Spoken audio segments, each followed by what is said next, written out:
Welcome to the K-12 Education Committee. We appreciate everyone being here and being here on time. Representative Johnson. All right, the first bill we're going to hear today, Sam's Law, Representative Kidwell. You have the floor, sir. PCS. There is a PCS to this as well, sorry. You ready?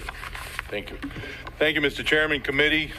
Today I'm presenting Sam's Law, which is looking at children who have epilepsy and in environments where they're in school. The administrative staff would have to have instructions on how to deal with epileptic children so that they're not making the errors that we see on some of the TV shows that presented wholly in the incorrect light.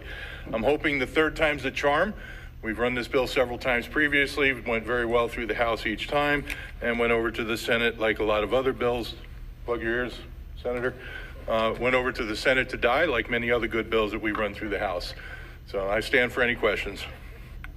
Thank you, Representative Kidwell. This is a great bill. It's obviously been brought before us before. We've been talking about it for a while. Any questions? If not, I think Representative Ball has a question. I don't have a question, Mr. Chair. I just want to thank you for running this bill, having step-grandchildren who have, one who has had a problem. I would have feared that their school would not have recognized what was going on, so thank you. Thank you for that. Representative Balcom with the motion. Yes. Mr. Chair, I'd like to make a motion of favorable report to the PCS, unfavorable to the original bill, and refer to health.